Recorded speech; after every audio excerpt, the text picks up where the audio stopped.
Hi friends, welcome back. तो yes friends, आज का जो वीडियो है बहुत ही खुशखबरी वाला वीडियो है। क्योंकि हमारे इंडिया में जो राफेल फाइटर जेट्स हैं वो लैंड होने वाले हैं, पर जब तक ये वीडियो लगेगा वो लैंड हो चुके होंगे। तो यस फ्रेंड्स, बहुत ही अच्छी न्यूज़ है और इससे पता चल रहा है कि इंडिया जो है अपने आप को मिलिट्री वाइज स्ट्रॉन्ग कर रहा है और उसके लिए ये वैसा एक स्टेप लिया गया है। तो फ्रेंड्स, वीडियो का टाइटल है 5 Rafale fighter jets land at IAF base in Ambala. तो जल्दी से स्टार्ट करते हैं ये वीडियो। पर यस फ्रेंड्स, उससे पहले अगर आप इस चैनल पर नए हो और आपने अभी तक सब्सक्राइब नहीं किया है तो सबसे पहले जल्दी से सब्सक्राइब के बटन को क्लिक कर लो और उसके साथ जो बेल आइकन है, घंटी है, उसको भी क्लिक कर लो ताकि आपको हमारे सारे न्यू वीडियोस जैसे हम अपलोड करें उनके नोटिफिकेशन आपको मिल जाए। और वीडियो देखने के बाद अगर आपको वीडियो पसंद आए तो करना लाइक और शेयर करना ये वीडियो अपने फ्रेंड्स और फैमिली के साथ। तो चलो फ्रेंड्स, स्टार्ट करते हैं अपना आज का ये वीडियो। मैक की तस्वीर भी आ गई है, वो एयर स्ट्रिप की तस्वीर भी है हमारे पास अंबाला एयरबेस के अंदर की। ये हम फिर बता दें, ये सारी जारी की हुई तस्वीरें होती हैं क्योंकि ये सब रेस्ट्रिक्टेड जोन है, अंदर कोई कैमरे किसी के नहीं जा सकते हैं। तो जो ऑफिशियली रिलीज तस्वीरें हैं ये वो तस्वीरें हैं। तो हम उम्मीद करते हैं कि इस तस्वीर में आपको कभी भी राफेल विमान लैंड करता हुआ दिखाई देगा। हालांकि लैंड कर चुके हैं क्योंकि इसकी जानकारी रक्षा मंत्री दे चुके हैं। ये तस्वीरें अब आ रही हैं, देखना होगा कि कब नजर आता है हमें जहाज लैंड करता हुआ अंबाला की एयरबेस पर। एक बार फिर मनीष के बाद हम चलते हैं। मनीष, इस वक्त अंबाला एयरबेस के अंदर की तस्वीर है हमारे सामने स्क्रीन पर और ये जहाज देखिए लैंड करता हुआ आपको दिखाई दे रहा है। ये देखें, ये है रफाल की पहली लैंडिंग की तस्वीर भारत के एयरबेस पर, अंबाला के एयरबेस पर लैंड करता हुआ राफेल जहाज आपने अभी देखा। ये एक्सक्लूसिव तस्वीरें आपके सामने। अभी तक आपने भारत के आसमान में उड़ता हुआ देखा था रफाल को, और उसकी लैंडिंग की तस्वीर भी अब आप देख लीजिए।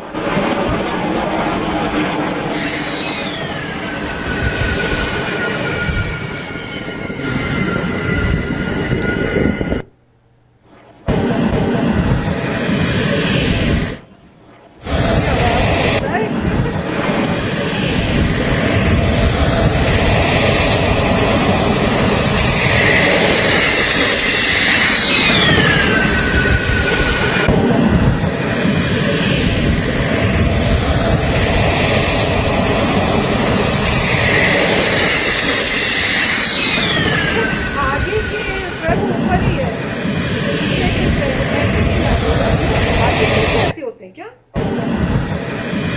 तो ये है अपने घर पहुंचने की तस्वीरें इन रफाल जहाजों की। भारत के पायलट सकुशल ये सारे के सारे विमान लेकर अब अंबाला एयरबेस पर लैंड कर चुके हैं। मनीष प्रसाद वहां मौजूद है। मनीष, इस वक्त हम तस्वीरें दिखा रहे हैं रफाल की लैंडिंग की। ये अब से कुछ देर पहले यानी करीबन 10 मिनट पहले की है, जब एक एक करके पांचों रफाल फाइटर एयरक्राफ्ट, जिनका टेल नंबर हम आपको फिर से बता दें क्योंकि बताना जरूरी है कि air chief marshal RKS Bhadauria, जिनके नाम पर आरबी 001, आरबी 003 है, आरबी 004 है, वो दरअसल वो खुद यहां पर मौजूद है। वो उस समय डिप्टी चीफ थे जब ये पूरा रफाल का पूरा 2016 के बाद ये शुरू हुआ और फिर उसके बाद इंडक्शन तक, और उन्होंने खुद इसको फ्लाई किया था। आज वो खुद यहाँ पर मौजूद हैं और हमें इस बात की भी जानकारी दी गई, जब ये टामिक पे जैसे ही टच डाउन करते हुए लैंड कर रहा था तो उस दौरान वो उस क्लोज रूम में नहीं बल्कि बाहर की तरफ थे। उसके साथ साथ रक्षा मंत्री ने उनसे बात की है अभी सर्व रक्षा मंत्री ने उनसे बात की है और साथ में एक एक करके ये पांचों फाइटर एयरक्राफ्ट अंबाला के इस एयरबेस पर, जो इनका पेरेंटल एयरबेस है यानी मदर एयरबेस है, गोल्डन एरो स्क्वाड्रन का एक बार फिर से आगाज हुआ है और अपनी फाइटर कैपेबिलिटी और एयर डोमिनेंस पावर के साथ ओमनी रोल कैरेक्टरिस्टिक में आप एक एक करते हुए ये फाइटर एयरक्राफ्ट आपको दिखाई दे रहा है। दरअसल इस समय ये Ambala airbase main strategic airbase है। जैगुआर्स के बुल और टस्कर के साथ अब उनको कॉम्प्लीमेंट करने के लिए गेम चेंजर के तौर पर रफाल लड़ाकू विमान, Rafale fighter plane, fighter aircraft 4.5 generation omni role अब यहां पर लैंड कर चुका है। तो फ्रेंड्स, ये तो बड़ी अच्छी खुशखबरी है ना। और जैसे उन्होंने दिखाया भी लैंड करते हुए मजा आ गया। पर मैंने कभी ध्यान ही नहीं दिया कि जब वो लैंड करते हैं तो क्या वो ऐसे करके लैंड करते हो उसके बाद धीरे धीरे नीचे आते। मैंने कभी ध्यान ही नहीं दिया और कभी पापा से पूछा भी नहीं है। तो पहले हस्बैंड से पूछते हैं कि क्या जनरली एयरप्लेन्स जो होते हैं जैसे हम लोग जिन ट्रैवल करते हैं जो नॉर्मल एयरप्लेन्स, तो वो मेरे ख्याल से ऐसे तो लैंड नहीं करेंगे। ऐसे लैंड किया तो सारे पैसेंजर्स ही बेचारे उल्टे ही हो जाएंगे। तो मेरे हिसाब से तो जो नॉर्मल एयरप्लेन्स होते हैं वो तो यूं करके यूं लैंड होते होंगे और फिर सीधे जाते, मतलब तीनों जो टायर्स हैं वो रनवे पे टच करते होंगे। पर इस केस में पीछे के दो टच कर रहे थे और आगे वाला ऊपर था, तो एयरप्लेन कुछ इस तरह से था। तो हस्बैंड को पता है। राइट, हमें जितने भी पैसेंजर एयरप्लेन्स होते हैं वो पहले पीछे के ही पहिए जो हैं वे लैंड होते हैं और फिर आगे नोज जाता है। तो सिमिलर यहाँ पे है, फ़र्क सिर्फ ये था यहाँ पे एंगल थोड़ा ज़्यादा था, या एंगल थोड़ा ज़्यादा था। और मे बी उसका रीज़न ये हो सकता है कि आप एयर फ्रिक्शन बिल्ड कर रहे हैं जिससे आप जल्दी रुकें। तो जैसे ये होगा वैसे फ्रिक्शन ज़्यादा होगी और रुकने का जल्दी, और वहाँ पे पैसेंजर का कंफर्ट देखते हैं। तो इसलिए मगर हमेशा जो है प्लेन जब लैंड होता है पीछे के व्हील्स पे लैंड होता है, फिर आगे का नोज़ नीचे टच करता है और प्लेन जाता है। तो ये तो मगर ये अच्छी बात है कि इंडिया ने ये बोल्ड स्टेप लिया। इसमें मेरे को पता नहीं कॉस्ट, मगर काफ़ी भारी कॉस्ट होगी। 5 रफ़ाएल जो एयरप्लेन्स आए हैं, और कोई ऐसे एयरप्लेन चाहिए थे जो एनिमी के पास ना हो। अगर एनिमी के पास भी वही चीज़ है तो बात क्या बनी। मेन पॉइंट यही था कि इन लाने का, आई थिंक फ्रांस से ला रहे हैं, तो इनका मेन पॉइंट यही था कि एनिमी के पास ये सुपीरियर वेपन्स नहीं होने चाहिए जिससे आपके पास एडवांटेज आए। और हमने पहले भी काफ़ी वीडियोस किए थे, उसमें भी हमने यही बात कही थी कि लोगों ने भी यही कहा था और मीडिया भी यही कह रहा था कि रशिया से इंडिया को ज़्यादा फ़ायदा इसलिए नहीं होता क्योंकि जो भी वेपन्स रशिया इंडिया को देता है वो चाइना को भी दे देता है और दूसरी कंट्रीज़ को भी दे देता है। तो अगर चाइना के पास भी अगर वही वेपन्स हैं, इंडिया के पास भी वही वेपन्स हैं, तो उसमें कोई एडवांटेज नहीं रही। मगर यहाँ पे हो सकता है स्ट्रेटेजिक अलायंस हो फ्रांस के साथ, क्योंकि ऑब्वियसली अब चाइना की जो है थोड़ी टेंशन हो रही है यूरोपियन यूनियन के साथ, यूएस के साथ, यूके के साथ। तो इट इज़ पॉसिबल कि फ्रांस ने एक्सक्लूसिवली ये इंडिया को दी हो राफेल और चाइना के पास ऐसी टेक्नोलॉजी अभी ना हो। इसमें और रिसर्च करनी पड़ेगी। आप बताइए, आपको पता है। तो मेरे ख्याल से पर्पस यही था कि कोई ऐसा वेपन आया जाए जो सुपीरियर हो चाइना के वेपन से, सो दैट थोड़ा डेटरेंट आए। और जब तक दो लोग आपस की मतलब स्ट्रांग नहीं होते तभी आप वॉर को अवॉइड कर सकते हैं। आपको पता है कि आपके एनिमी भी उतना ही स्ट्रांग है तभी वॉर अवॉइड हो सकती है। यूएस के जो मीडिया है उसमें कई लोगों ने आर्टिकल्स लिखे थे, पहले भी हमने शेयर किया था, उसमें कहे थे डेफिनेटली कि चाइना ओवरऑल जो है इस वक्त उनके पास ज़्यादा वेपनरी है। और ये ओपन डेटा है CIA की, आप चले जाएं जो CIA ने पब्लिश किया हुआ है, या और जो US गवर्नमेंट या दूसरी गवर्नमेंट्स के जो ओपन डॉक्यूमेंट्स हैं उसमें ये क्लियर है कि चाइना के पास डेफिनेटली अभी ज़्यादा हैं। मगर ये पॉइंट सब ने कहा था कि वो ठीक है ज़्यादा हैं, मगर लद्दाख में सुपीरियरिटी शायद उनके पास नहीं है। तो पॉइंट लद्दाख का आ रहा था कि लद्दाख में इंडिया को ज़्यादा एक्सपीरियंस है फाइटिंग का उस ऑल्टीट्यूड पे, और इंडिया के साथ काफ़ी मिलिट्री एक्सरसाइजेज भी हुई है वेस्टर्न पावर्स की।